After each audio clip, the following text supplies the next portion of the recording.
Еще раз здравствуйте, мои уважаемые зрители. На дворе у нас заканчивается 28 марта, и в последнем своем сегодняшнем обзоре я хочу рассмотреть события на фронтах украинской войны несколько под иным углом.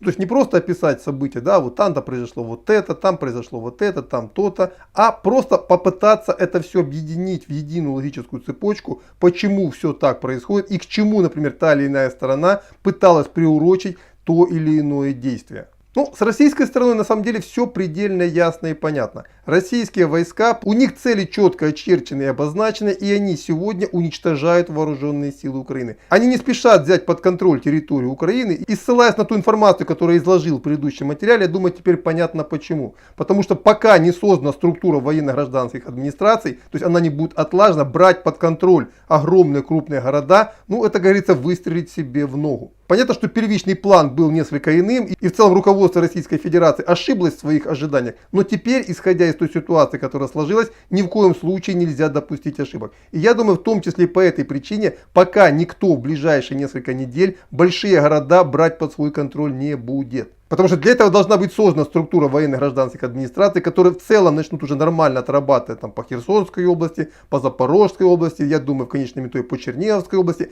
А уж потом вот этот опыт будет применен при управлении остальными освобождаемыми территориями. А вот на Донбассе всей этой структуры создавать не надо. Эти структуры уже созданы 7 лет назад, и они называются Донецкая Народная Республика и Луганская Народная Республика, которые, естественно, взяв под контроль свои территории, быстро наведут в них порядок. Ну и заодно именно здесь сосредоточены основные силы вооруженных сил Украины, еще боеспособны. Ну и, как говорится, звезды тут сошлись. Итак, с логикой российской стороны понятно. Теперь давайте попытаемся разобраться в последних событиях со стороны украинского правительства. У них все плохо. Ну реально, украинские вооруженные силы быстро теряют свою боеспособность. Политическое руководство страны уже очертило главные проблемы, которые будут в ближайшие дни. Это Мариуполь, и в ближайшие недели это котел в районе Донбасса, который будет рано или поздно расчленен и уничтожен. И на эти события нужно как-то реагировать. И именно по этой причине Киеву нужна была срочно большая победа. И раз эту победу не удалось выдумать, а они попытались ее сделать уже даже сегодня 4-й раз,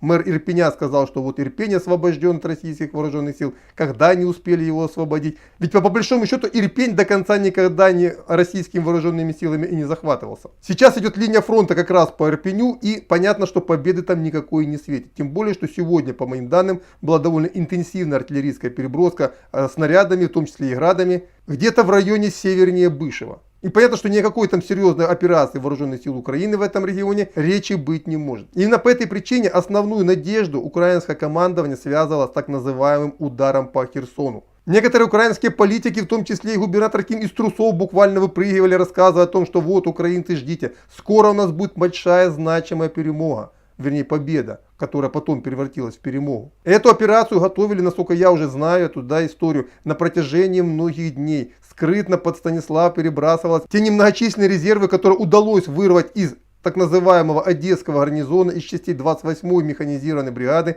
Они ночами перебрасывались на этот маленький мини-плацдарм, концентрировались и готовились к атаке. Единственное, чего они не знали, что все эти передвижения были под плотным контролем российской разведки, которая, вовремя вскрыв все эти движения, готовилась нанести мощный и неотразимый удар. Причем, как только эти части изготовились для атаки, то есть вышли из своих схронов, мгновенно по ним была обрушена вся мощь, имеющаяся на этом направлении российской артиллерии, которая буквально считанными залпами обратила все это воинство в бегство. А потом, как пишет один из участников этих событий со стороны ВСУ, в небе появились грачи и добили бегущие колонны так называемых освободителей Херсона. Хорошая работа разведки, артиллерийский удар и добивание авиации. Буквально хрестоматийно проведенная операция, в результате которого, как пишут сегодня николаевские паблики, все местные больницы завалены ранеными, для них не хватает крови, а губернатор Ким после катастрофы в казармах 79-й бригады получил еще одну катастрофу, в результате катастрофы при так называемом освобождении Херсона. И на месте бы киевского руководства я бы вот этого хвостуна сменил. Карма у него, по-моему, очень плохая, ничего хорошего он вооруженным силам Украины